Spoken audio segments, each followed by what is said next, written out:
एक लड़की भीगी भीगी सी। पता नहीं क्यों समीर सुबह से ये गाना गुनगुना रहा था। शायद यह मौसम का असर था। सुबह से ही आकाश पर काले बादल मंडरा रहे थे। ऐसा लग रहा था जैसे कभी भी बरसात हो सकती है, लेकिन कभी कभी जो सोचा जाता है वो होता नहीं है। पूरा आकाश काले बादलों से भरा होने के बावजूद मौसम की पहली बारिश सभी भी लोगों को तरसा रही थी। लेकिन बिना बारिश के ही मौसम बहुत खुशगवार हो गया था। और इस दिन मौसम का मज़ा लेते हुए समीर आज अपनी बाइक निकालने की जगह पैदल ही अपने ऑफिस की ओर चल पड़ा था। वैसे भी समीर की ऑफिस उसके घर से कुछ खास दूर नहीं था। एक लड़की भीगी भीगी सी गुनगुनाते हुए समीर ने ऑफिस में कदम रखा। वाह भाई, अभी बारिश हुई नहीं और तुम भीगी भीगी लड़की भी देखा है। हाँ देखिए, यह त्रिवेदी था। वो और होंगे जिनको भीगी भीगी लड़कियां दिखती होंगी। मैं तो जब भी बारिश में निकलता हूँ मुझे भीगी गाय भैंस सी दिखती है, समीर बोला। अपनी अपनी किस्मत है भाई, कहकर त्रिवेदी चला गया। समीर अपनी डेस्क पर बैठा और पता नहीं क्यों आज उसका काम में मन नहीं लग रहा था। और काम में मन ना लगने का कारण वह भली भांति जानता था। वह कारण था काव्या। काव्या उसी ऑफिस में काम करती थी और समीर की एक बहुत अच्छी मित्र भी थी। और समीर तो अपने मन में कुछ और ही भावनाएं पाले बैठा था। मन ही मन समीर काव्या से प्यार करने लगा था, लेकिन आज तक ये बात उससे कहने की हिम्मत नहीं कर पाया था। लेकिन आज का मौसम समीर के मन में उत्साह जगा रहा था। आज तो बता ही दूंगा, उसने मन ही मन सोचा। उसने चोर नज़रों से काव्या की ओर देखा। इतनी सुंदर लग रही है वह, इतनी भोली भाली थी, इतनी नाजुक सी और छुई मुई सी लगती थी। बॉस बुला रहे हैं। चपरासी का संदेश है सुनकर समीर बड़ी अनिच्छा से अपने सपनों की दुनिया से बाहर आया। आता हूँ भाई, बोलकर वो बॉस की केबिन की ओर बढ़ चला। समीर, कल मैनेजमेंट मीटिंग है। तुम पिछले 3 सालों के सेल्स का प्रेजेंटेशन बनाना है। यह प्रेजेंटेशन मुझे आज ही चाहिए ताकि मैं आज उसे देखकर सुधार कर सकूं। पर यह तो बहुत बड़ा काम है, एक दिन में कैसे होगा। देखो, करने को आज ही है, चाहो तो काव्या की मदद ले लो। बॉस ने फरमान जारी कर दिया। समीर को तो जैसे मन मांगी मुराद मिल गई थी, परंतु वह काव्या की ओर गया और उसे एक काम समझाया। काम करते करते शाम हो गई, फिर भी अभी काम थोड़ा बाकी था। एक एक करके ऑफिस के कर्मचारी जाने लगे, लेकिन समीर और काव्या नहीं जा पाए। और इस चक्कर में समीर अपने दिल की बात भी नहीं कह पाया। अंत में एक ऐसा समय आया जब ऑफिस में उन दोनों के अलावा सिर्फ बॉस था।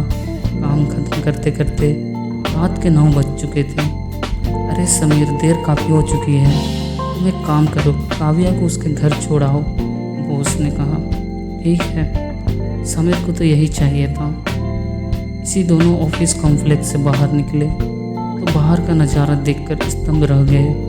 बाहर मूसलाधार बारिश हो रही थी। सड़क पर सन्नाटा छाया हुआ था। क्या करें, समीर ने पूछा। देर बहुत हो चुकी है, अभी और रुकना संभव नहीं, चलो बारिश में ही चलते हैं, काव्या ने कहा। और दोनों ने बारिश में कदम रख दिया। एक पल में ही बारिश ने दोनों को भिगो दिया। एक लड़की भीगी भीगी सी। समीर फिर गुनगुनाने लगा। ये क्या गाना गा रहे हो समीर, काव्या ने एतराज जताया। अरे ये गाना तो सवेरे से मेरी जुबान पर आ रहा है, जाने क्यों। वैसे भीगने के बाद तुम भी कमाल लग रही हो। अच्छा, फ्लर्ट कर रहे हो, काव्या ने लताड़ा। पर उसकी आवाज़ में गुस्सा नहीं था। बारिश अब थम चुकी थी। लगता था ये दोनों को भीगने का कुदरत का कोई षड्यंत्र था। अब तो बोल ही दो बेटा, अब नहीं बोला तो कभी नहीं बोल पाएगा, समीर ने मन ही मन सोचा। मुझे तुमसे कुछ कहना था काव्या। बोलो। अभी रास्ते में खड़े खड़े कहोगे क्या? जो कहना है कल ऑफिस में कह देना, काव्या ने आंखें नचाकर कहा। समझ तो वह चुकी थी कि समीर क्या कहना चाहता है, लेकिन वह समीर को सताना चाहती थी। नहीं, वह क्या है कि मैं कुछ बात यह है कि समीर बोलते हुए हकला गया। अरे इससे कुछ नहीं होगा, जो सुनना है हमसे सुनो जाने मन। अंधेरे में से एक आवाज़ आई, उन्होंने चौंक कर उसको अंधेरे कोने की तरफ देखा। वहाँ आदमी खड़े थे जो शक्ल से ही गुंडे नजर आ रहे थे। समीर सतर्क हो गया, उसे हालत सही नजर ना आ रहे थे। चलो यहाँ से, उसने धीरे से कहा। क्यों, तुम कुछ कहना चाहते थे ना, कह दो। काव्या ने साफ इनकार कर दिया। तुम समझ नहीं रहे हो, यहाँ खतरा है, यहाँ लोग। अभी समीर बोल ही रहा था कि वह तीनों एकदम नज़दीक आ गए। समीर ने तीनों गुंडों की ओर देखा। जरूरत पड़ने पर क्या वो इन तीनों का मुकाबला कर सकता था? उसे इस बात की संभावना कम ही नजर आई। एक गुंडा होता तो वो भिड़ भी जाता, लेकिन एक साथ तीन, या कोई फिल्म थोड़ी चल रही थी। और काव्या, वह तो कुछ समझने को तैयार ही नहीं थी। खुद आगे बढ़कर गुंडों से पूछ रही थी, तो आप क्या सुनना चाहते थे भाई साहब? भाई, एक गुंडे ने ठहाका लगाया। भाई बोलती है, अभी तेरी यह गलतफहमी दूर कर देते हैं। दूसरे गुंडे ने आगे बढ़कर काव्या का हाथ पकड़ लिया।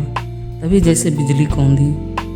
क्या हुआ या तो समीर के भी समझ में नहीं आया। तो काव्या ने उछलकर एक गुंडे के मुंह पर लात मारी और दूसरे गुंडे की गर्दन पर वार किया। एक क्षण में दोनों गुंडे धराशायी होकर सड़क पर पड़े थे। तीसरा गुंडा फटी फटी आंखों से यह दृश्य देख रहा था। आ तू भी आ, काव्या ने उसे ललकारा, लेकिन वो बिना पीछे देखे सिर पर पैर रखकर भाग खड़ा हुआ। समीर अचंभित दृष्टि से काव्या को देख रहा था। काव्या मुस्कुराई। कराटे सीखने के अपने फायदे हैं। अच्छा, तुम कुछ कह रहे थे? मैं आगे समीर कुछ बोल नहीं पाया।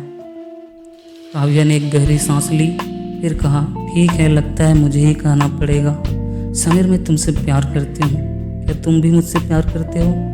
और देखो, मना मत करना, वरना तुम जानते हो मैं क्या कर सकती हूँ। समीर मुस्कुराया। अब अपनी किस्मत से कौन लड़ सकता है? कहकर उसने अपनी बाहें फैला दी और वो भीगी भागी लड़की उसकी बाहों में आ गई।